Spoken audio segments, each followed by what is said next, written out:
White power. What did they do with the same Bible? Twisted it for white power. We ain't twisted. Let me read this real quick, too. This is Edom out of the Compact Bible Dictionary, the Zondervan Compact Bible Dictionary, Edom. If you subscribe to the last paragraph on page 142, Edom figures prominently in the prophetic scriptures as the scene of great future judgments. See notably Isaiah 34:5 and verse 6, Isaiah 63 and 1. She is the only neighbor of the Israelites who was not given any promise of mercy from God. That's right. Right? And so let me finish spreading hate. Give me Malachi 1. Let's do what he said we were doing. Let's just continue to do that. Spread hate. You gotta bring the precept up. This is Daniel chapter 12, verse 10. Many shall be purified. Many shall be purified, right? And made white. And tried. But the wicked shall do wickedly. And that white is talking about to be made clean, right?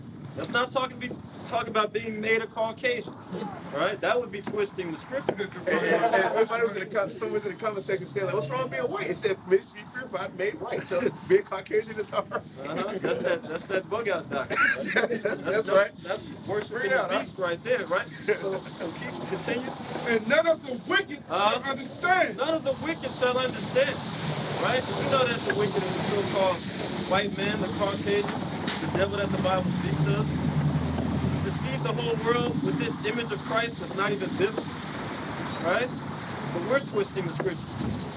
Man, I should have brought out Revelations 1 and 14.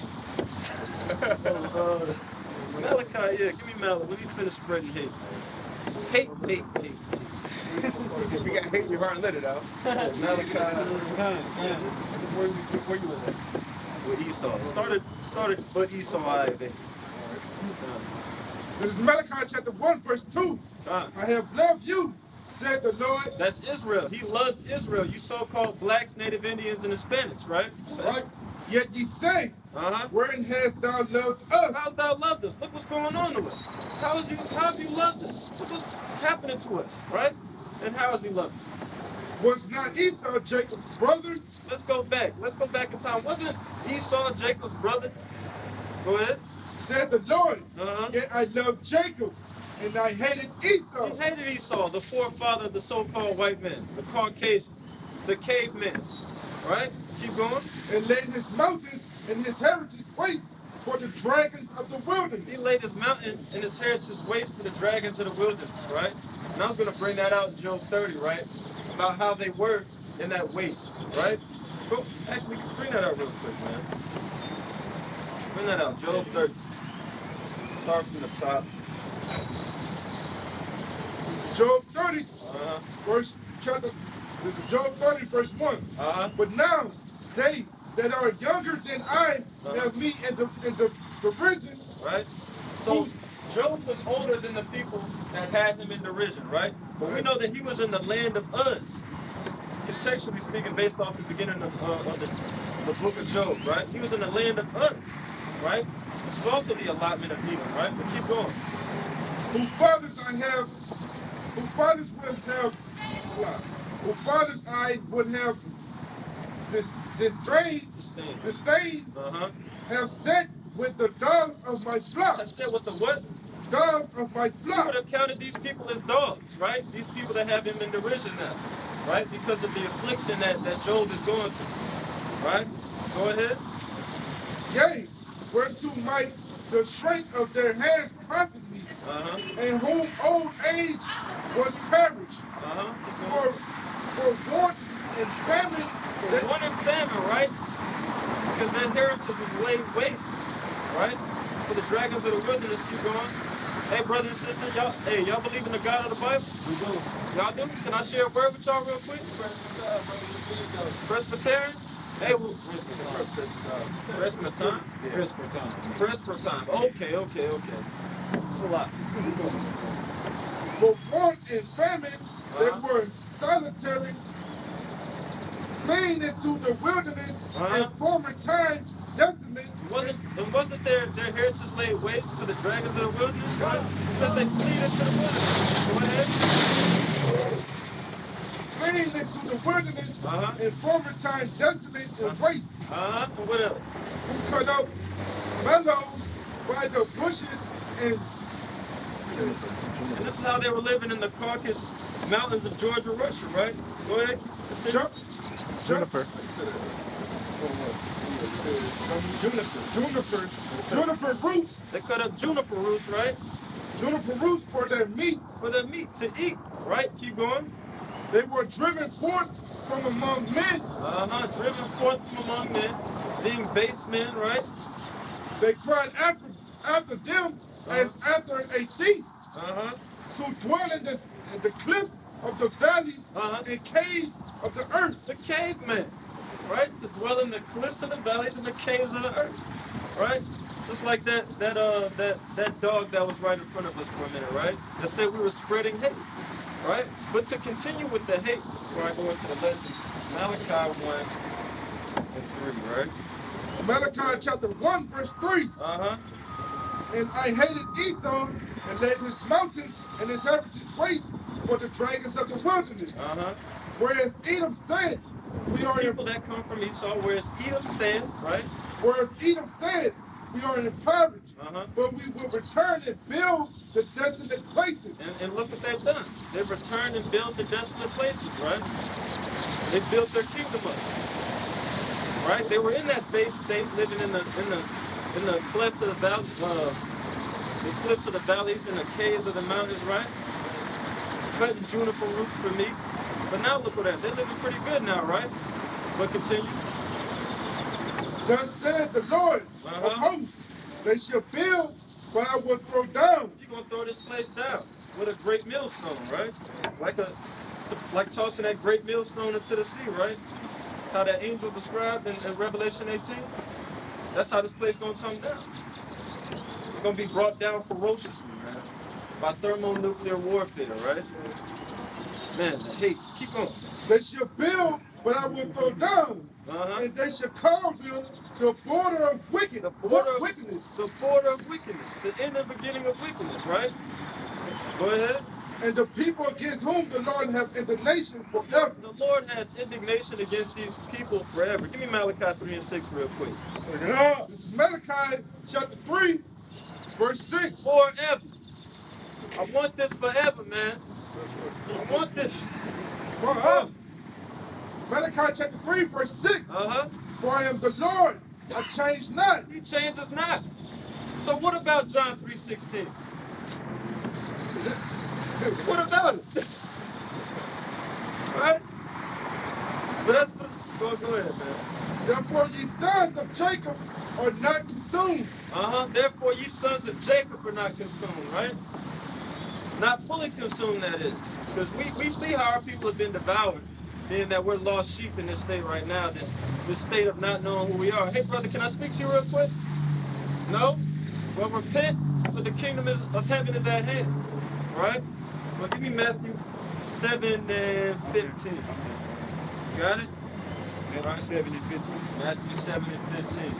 All right, this is the book of Matthew, chapter 7, verse 15. Right, and I'm bringing this out because it's been stated to me recently that I'm following false prophets, right? But Yawasap described the difference. He described how you would know false prophets from true prophets, right? You would know them by their fruits, right? Right. So let's see how he breaks this down. Go ahead. Matthew chapter 7, verse 15. Beware of the false prophets, which come to you in sheep's clothing, but inwardly they are ravening wolves. They are ravening wolves, right? They come to you in sheep's clothing, come to you looking innocent, right? But inwardly they are ravening wolves, right? They have violence in their mind, malice, all types of wickedness, right? Go ahead. Ye shall know them by their fruits. You shall know them by their fruits. Keep going. Do men gather grapes of thorns or figs of thistles? Have you ever heard of that? Men gathering grapes from thorns and thistles, right? Hey, that's to be some. If you trying to do that, you know what I'm saying. You gotta really want them grapes to be gathering grapes from thorns and thistles. To have your hands bleeding from grapes, right? Go ahead. Even so, every good tree bringeth forth good fruit. Every good tree bringeth forth good fruit, right? Now he's still talking about prophets here. Let's understand that, right? Which are men. Go ahead. But a corrupt tree bringeth forth evil fruit. But a corrupt tree bringeth forth evil fruit. Continue. A good tree cannot bring forth evil fruit. Neither can a corrupt tree bring forth good fruit. And so this is how you'll know a prophet, right? This is how you'll know if the doctrine that they're teaching is of God, pretty much, right? You'll know them by their fruit. You'll know if it's a true prophet or not based off their fruit, right? Go ahead. All the way to 2. Verse 19. Every tree that bringeth forth not good fruit is hewn down and cast into the fire. Wherefore by their fruits. Hold on. Didn't John speak on that? Trees being hewn down and cast into the fire, about the axe being laid into the trees. Yeah, Someone bring that out real quick. Is that Matthew 3? When you said, All right, this is the book of Matthew. Let me go down a little bit more. Con, verse 3, verse 8. He was speaking to Pharisees when he said this, right? Con, yeah. Go ahead. 3, verse 8. Bring forth therefore fruits, meet for repentance. Meet for repentance, right? And I think it's in the Net Bible. It actually says, prove by the way you live that you have actually repented. Prove by the way you live that you have actually repented, right? And think not to say within yourselves, we have Abraham to our father. Right? Don't think that just because you're an Israelite and you're circumcised, right, that's going to save you. Right? Go ahead. For I say unto you that God is able of these stones to raise up children unto Abraham. Continue. And now also the axe is laid into the root of the tree. The axe is laid unto the root of the trees, right? Go ahead. Therefore every tree which bringeth not forth good fruit is hewn. Fruit worthy of repentance, right? And remember, he was talking to Pharisees, right? And the multitude that are gathered around him, right? So he's comparing them to trees, because that's what he spoke to the trees, right? To the people, right? Go ahead. Is hewn down and cast into the fire. And cast into the fire. That's talking about that second death, right? That thermonuclear warfare. Go ahead. You got something? I got a precept. Can you read that again, though? Every tree is not bring forth good fruit. All right, Matthew 3. Matthew 3, verse 9. Okay, verse 10. And now also the axe is laid into the root of the trees.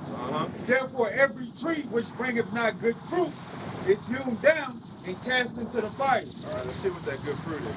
This is 2 Ezra 9, verse 31. Bring that up. Behold, I sow my law in you, and it shall bring fruit in you, and ye shall be honored in it forever. That's right. That law, right? That law that converts the simple, right? That's the fruit. That's worthy of repentance. Continue. Sirach chapter 37, verse 12. But be continually with a godly man, whom thou knowest to keep the commandments of Yahweh, whose mind is according to thy mind, and will sorrow with thee if thou shalt miscarry. That's right. A godly man keeps the commandments of the Most High. That's right. That's right. Right? So back on that, you'll know a tree by their fruits, right? That's not just talking about the words, because he was talking about the prophets, right? How you would know the difference between a false prophet and a true prophet, right? In Matthew chapter 7. Give me Luke 6 and 43. Verse 43 and 45. This is the book of Luke, chapter 6, verse 43. For a good tree bringeth not forth corrupt fruit. The same thing he was talking about in Matthew, right? Go ahead. Neither doeth a corrupt tree bring forth good fruit. For every tree is known by his